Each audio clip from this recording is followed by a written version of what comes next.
friends, today we are seeing that the active movement of our troops on the southern fronts continues, and let's start reviewing the situation on the front from the Vuhledar direction. After the liberation of Urozhaina by the Ukrainian forces, they immediately started advancing towards Staromlinivka without any stops, and the operation is successful. They've covered almost 2 kilometers in the area around Volodine and 1 kilometer in the fields near Zavitne Bazhanya. The occupiers have acknowledged that they are facing defeat, and the Ukrainian forces, supported by artillery, are actively moving forward. Some might argue that the progress is still not rapid, but however, this is due to the fact that the Russians were fully prepared for a counteroffensive by the Ukrainian forces. But today we are witnessing quite significant successes. In this direction alone, the Ukrainian forces have advanced 10 kilometers out of a front width of 38 kilometers, and the active work continues. But the main challenge for the Ukrainian military is the minefields that the Russians have prepared very well. They stretch along almost the entire front line. However, our defenders have found a way out of this situation and specifically gave an exclusive interview to CNN demonstrating their ingenuity. There's still the basic problem that it's trench warfare and minefields, and that, by definition, makes the going slow. But as the sky darkens and the air cools here, an advantage has emerged. One of their drones is equipped with a thermal camera, and they've noticed, out in the wide cratered fields about 4 kilometers away where the Russians hide, something new. Some of these white dots are Russian landmines. They retain the heat of the summer sun as the earth around them cools. The contrast is greatest at dusk or dawn, experts say, so they seem to glow. The unit told us they use special charges to blow up the mines. It's not a precise science, but a huge help in seeing an invisible enemy. Ми взяли посадку на 1 кілометр 300 метрів. І, якщо не помиляюсь, зняли або 47, або 53 розтяжки.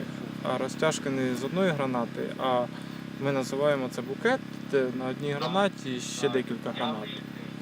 Encircled by mines, don't try to tell them their counter-offensive could be faster.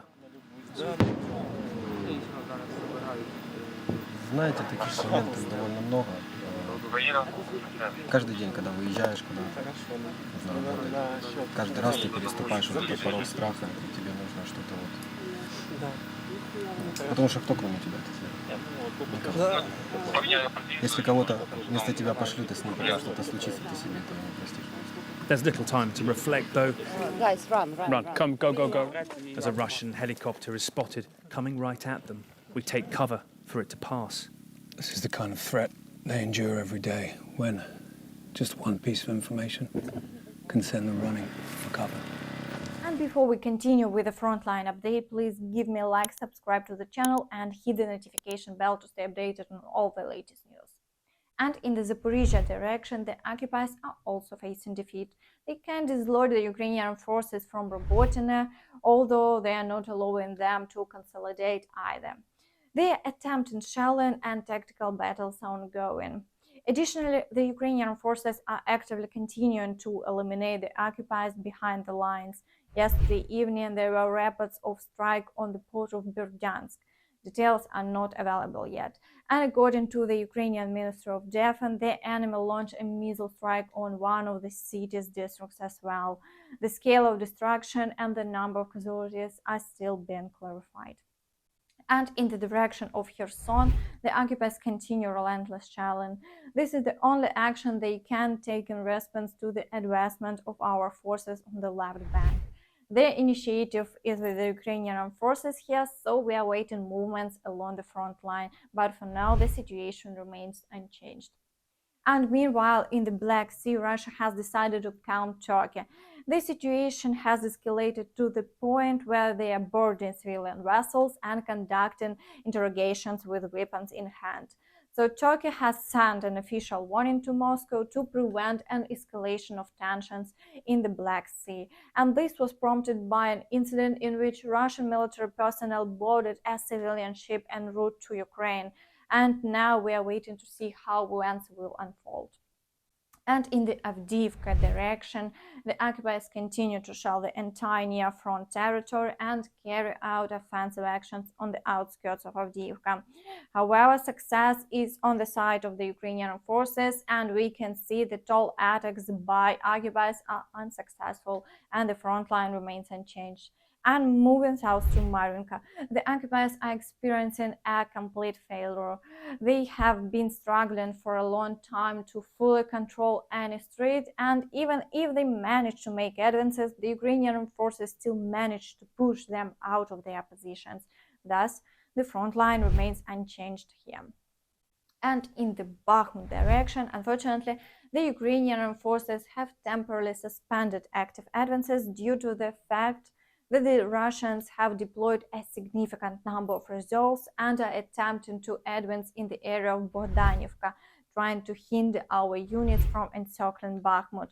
And currently there are artillery exchanges ongoing, and in the near future, after successful artillery preparation of the area, their movement will continue. And in the Kremina and Siversk, shelling continues, but there are no offensive actions at the moment. The occupiers are consolidating their equipment and personnel for upcoming offensive, and the Ukrainian forces are maintaining a defense stance and preparing to repel the Russian attacks as before. And in the direction of Svatovo, the Russians are currently only conducting shelling, despite having a considerable amount of equipment and threats amassed in this direction. So the main strikes are focused on the settlements of Nadia and Stepove. It's possible that there might be new attempts at offensive actions in the near future. And in the area of Kupiansk, the Russian counteroffensive continues. They need to advance about 6 and 5 kilometers further, but the Ukrainian forces are putting up a strong resistance, causing their offensive potential to rapidly diminish. And initially they attempted to storm several positions, but today the fighting is concentrated around Sinkivka. So for the second day in a row, there have been no new advancements and the front line remains unchanged. So, as you understand, for further successful advancement, Ukrainian soldiers require more weaponry. So, armament is a crucial factor that impacts the outcome of the war. And today it has been announced that the United States administration guarantees Denmark and the Netherlands that the process of approving third-party requests for transferring F-16 fighters to Ukraine will be expedited after the completion of necessary training for the pilots. So requests for these guarantees were recently sent by Denmark and the Netherlands, which lead the aviation coalition, to the United States. And according to Reuters, Secretary of State Antony Blinken personally assured his Danish and Dutch counterparts in letter that the request would be approved. And Denmark and the Netherlands have already confirmed that they have received permission from the US to transfer F-16 fighters to Ukraine, and now they will continue discussing this matter with their European partners. And while Ukraine awaits armed assistance from other nations, its fighters are not sitting idle and are ready to showcase their new development. So this is a unique lightweight multiple rocket launcher system that the soldiers have named Smart HIMARS. So this installation is built on the basis of the well-known WAZ-3909 vehicle. So representatives of the 43rd Separate Mechanized Brigade, named after Prince Volodymyr Monomach, provided more details about this exciting project. So Ukrainian designers have decided to create a highly mobile multiple rocket launcher system that can deliver effective strikes while remaining unnoticed by enemy counter-battery systems, the military personnel reported.